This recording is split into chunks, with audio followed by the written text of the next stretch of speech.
Bonjour, vous écoutez le podcast de Virage. On vous donne des pistes pour aller de l'avant et ça se fait parfois à contre-courant. Si face à un problème, quel qu'il soit, vous vous êtes déjà dit « j'ai tout essayé, rien ne va, je ne sais plus quoi faire », alors vous êtes au bon endroit. Je suis Marina Blanchard, psychologue, formatrice et fondatrice de Virage. Mon école s'inscrit dans la lignée de celle de Palo Alto, c'est-à-dire de la thérapie brève. Et je suis Peggy Van Lierde, chef d'entreprise, journaliste et coach en développement personnel. Ensemble, nous vous proposons des réflexions pour avancer autrement. On poursuit notre série sur les émotions. Oui. Et donc Marina, aujourd'hui, on va parler de la tristesse qui est en général présente dans la vie de chacun à un moment donné ou à un autre, qui est suscitée par un manque, qui est surtout présente quand on perd quelque chose ou quelqu'un, quand il y a une séparation, un décès. Oui. Et en fait, dans tout ce genre de situation où finalement quelque chose ou quelqu'un nous manque, éprouver de la tristesse, c'est tout à fait normal. Et c'est ça qui est difficile, c'est que c'est très douloureux, mais c'est normal et on ne peut pas faire l'économie de cette souffrance-là. C'est presque le premier message moi, que j'aurais envie de passer ici, c'est de se dire je dois accepter de souffrir. Et évidemment, c'est un peu contraire à notre nature humaine, c'est qu'on a envie d'aller bien, c'est qu'on a envie d'être joyeux. Alors en plus, je trouve aujourd'hui c'est un peu dans tous les médias comment retrouver la joie, comment passer à travers les épreuves, etc. Alors oui, on va passer à travers les épreuves, oui, on va retrouver la joie un jour, mais d'abord il faut traverser une inévitable phase qui n'est pas agréable. Et c'est vrai que je trouve que c'est en contraste avec la société d'aujourd'hui. Enfin, je fais un peu un coq à l'âne, mais avec les réseaux sociaux où on montre que tout va bien. Et donc, quand moi je vais pas bien, il y a presque encore un gap plus grand. J'ai plus l'impression d'un gap que quand avant, chacun vivait sa vie et ses émotions chez soi. Mm-hmm. Là, tout le monde montre ses belles émotions. Et donc, la tristesse, c'est un peu comme si j'étais un peu exclue. Je me cache encore plus, quoi. Voilà. Et donc, j'essaye surtout de ne pas la ressentir parce qu'elle n'est pas chouette. Je devrais aussi aller bien comme les autres. Je devrais aussi... c'est vrai, c'est pas un truc si grave qui m'est arrivé. Un divorce, il y en a plein d'autres qui divorcent ou je sais pas. Alors que non, ça peut être pour moi très grave. Peut-être que pour certains, ça l'est moins. Mais je tenais tellement à mon ex-compagne. Il y a X ou X raisons qui font que... un événement est vécu de manière très douloureuse et en fait il y a quelque part, pour ne pas rajouter à la peine elle-même une double peine qui serait de lutter contre événement, parce que malheureusement si la tristesse est là, on peut pas ne pas la traverser. Et donc les larmes sont salvatrices. Et donc voilà, les larmes en tout cas peuvent l'être pour ceux qui pleurent. Oui, en tout cas les accueillir si elles viennent et ne pas se dire il faut pas que je pleure, etc. Maintenant parfois c'est pas le moment, mais alors ça peut être intéressant. Par exemple c'est pas le moment maintenant parce que je suis au boulot et que je vais pas commencer à pleurer sur mon chat qui est décédé, mais n'empêche que pleurer sur mon chat qui est décédé ça a du sens. Et donc ça veut dire qu'il faudra que je me donne un autre moment. Alors peut-être un rendez-vous, et pas se dire juste je dois pas pleurer, quoi. C'est quelque chose qu'on conseille souvent lors des séances, c'est de prendre un rendez-vous avec sa tristesse.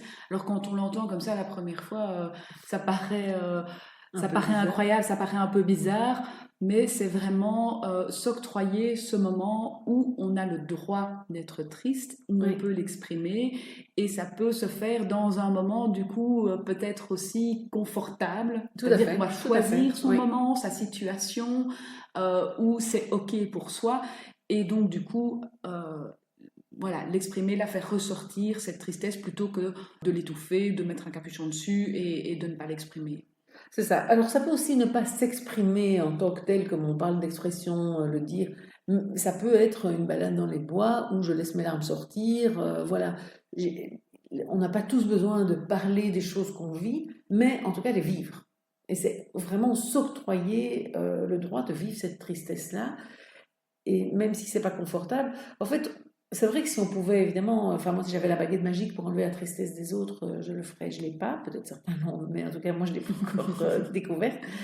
Mais on a vraiment l'impression que sinon, enfin, souvent l'image que je prends, c'est la casserole d'eau qui bout, quoi. Sinon, on essaye de partir la tristesse, on met le couvercle sur la casserole, mais en fait, l'eau va bouillir D'autant plus avec le plus. Et voilà, donc, en fait, il faut se donner des moments, donc comme tu disais, des rendez-vous avec la tristesse, ou alors, au moment où elle vient, la laisser venir.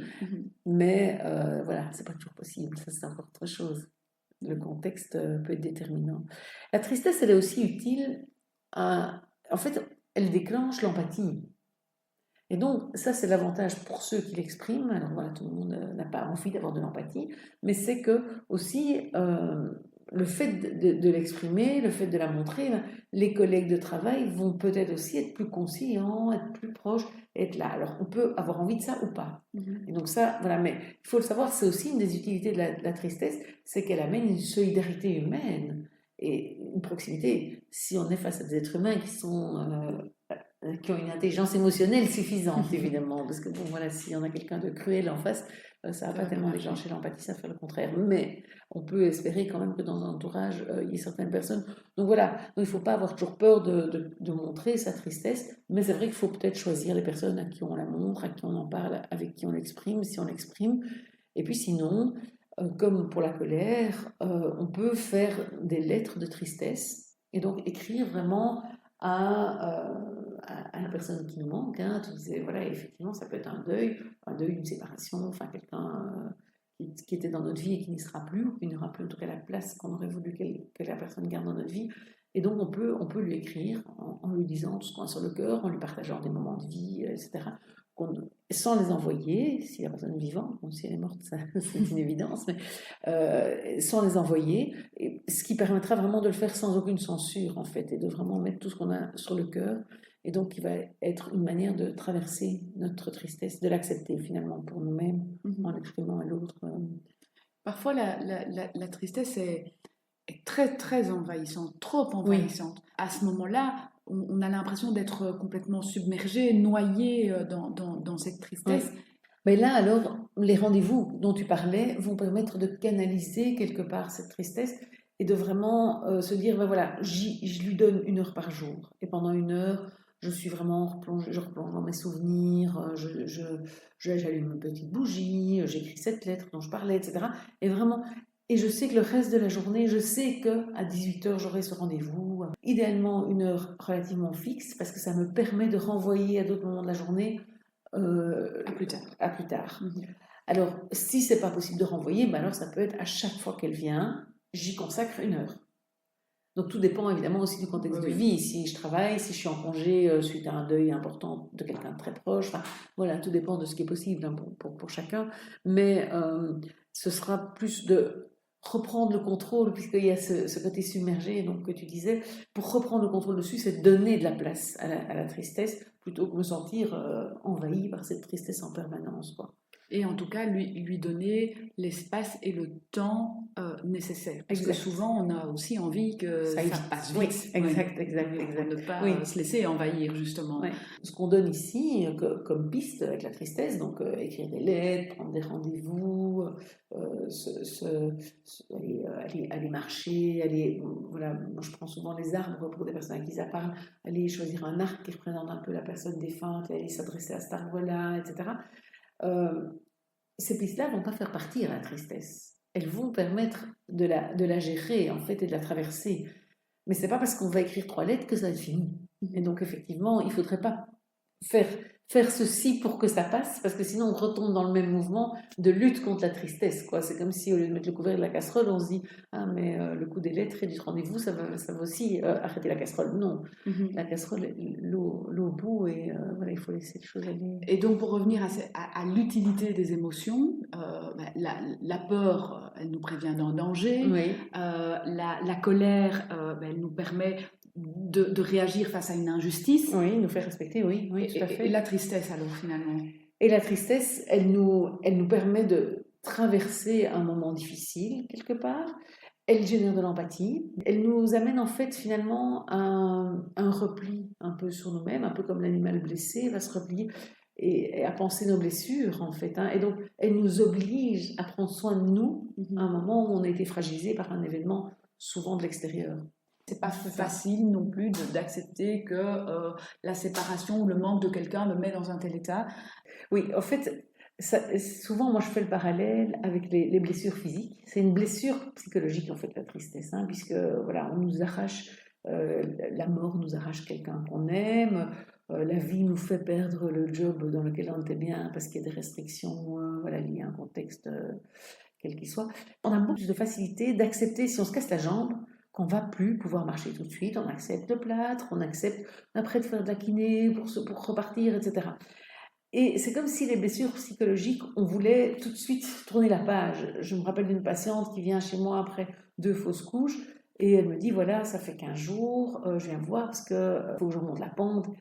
Non, d'abord, il faut penser la blessure, soigner la blessure, et c'est pas forcément agréable. Mais comme le kiné n'est pas forcément agréable, ça fait mal de remobiliser une cheville cassée, enfin voilà. Et donc, on l'accepte pour les blessures physiques, et étonnamment, étrangement, comme elles ne se voient pas, je pense, on se dit, là, je devrais être forte. Là, je devrais pouvoir traverser ça, et je devrais être plus fort que les autres, ou aussi fort que l'un d'autre, parce que je crois que l'autre l'a traversé d'une certaine manière, ce qui n'est pas toujours aussi évident. Oui, parce qu'il y a des standards dans la société qu'on essaie de suivre, oui, exactement. qu'on veuille ou non. Oui, tout à fait. Oui, enfin, voilà, il y a des tristesses qui sont qualifiées de pathologiques dans le DSM-5 qui reprend toutes les pathologies mentales.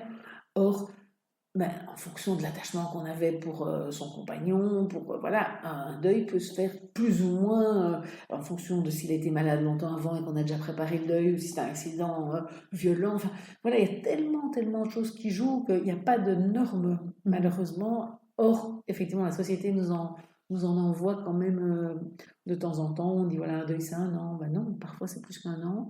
Alors parfois c'est moins aussi, hein, bien évidemment. Mais donc oui, je pense que c'est vraiment accepter que voilà, on n'est pas invincible, ni physiquement, mais ça on l'a en général déjà tous accepté depuis longtemps. On a eu des blessures, on est tombé au genou, on a vu le temps que la croûte se met pour se réparer, et puis qu'à un moment la blessure disparaît, il reste une cicatrice, mais en fait c'est la même chose.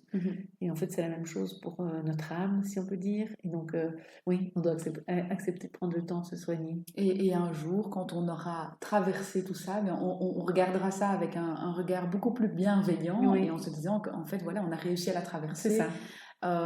Et on pourra y repenser peut-être avec joie, ou en tout cas avec un certain sourire, un certain apaisement retrouvé, et c'est ça aussi ce vers quoi on peut essayer de tendre. C'est ça, c'est vraiment la cicatrice qui restera et qui est bonne pour nous rappeler la personne qui est partie, parce que l'idée n'est pas d'oublier non plus, donc en fait de se dire, voilà, oui, il y a eu ça, et moi je dis souvent, toutes les blessures cicatrisent. Parfois elles prennent beaucoup de temps, mais elles cicatrisent toutes, mais il faut prendre le temps de les soigner. Et c'est un peu ces moments de rendez-vous, ces lettres à écrire, voilà, qui sont des soins qu'on donne à la blessure, quoi. Oui, moi j'ai eu ça très fort avec ma maman. J'ai perdu ma maman assez jeune. Et pendant des années plus tard, alors que j'ai l'impression que ce deuil était fait, si je sentais son parfum sur quelqu'un, les larmes me venaient aux yeux directement. Et au fur et à mesure, ça finit par disparaître. Et cette année, pour la première fois, j'ai senti son parfum et les larmes ne sont pas venues. Ah oui, donc c'est vrai, et ça m'a fait sourire. Et donc en fait, finalement, c'est un exemple aussi de se dire que ça a mis énormément de temps, mais ce dernier petit élément olfactif. Oui, tout à fait. Mais au final, c'est devenu un souvenir heureux. Oui, mais c'est ça, il y a moyen de transformer. C'est chouette, c'est un chouette message d'espoir, voilà. Voilà, comme quoi les émotions peuvent servir de levier. Oui. Et c'est ça qu'on voudrait aborder la semaine prochaine pour clôturer, si on peut dire ça comme ça, le chapitre émotions, même si évidemment les émotions seront présentes à travers tous les podcasts. Mais l'idée est de vraiment montrer qu'une émotion peut avoir des fonctions différentes. Parfois, elle peut nous bloquer, et parfois, elle peut nous mettre en mouvement. Oui, c'est tout à fait. La semaine prochaine. Super. À la semaine prochaine. Si ce podcast vous plaît, n'hésitez pas à le partager, à en parler autour de vous. Vous pouvez aussi nous laisser un petit commentaire et poser d'éventuelles questions. Nous tenterons d'y répondre dans un prochain épisode.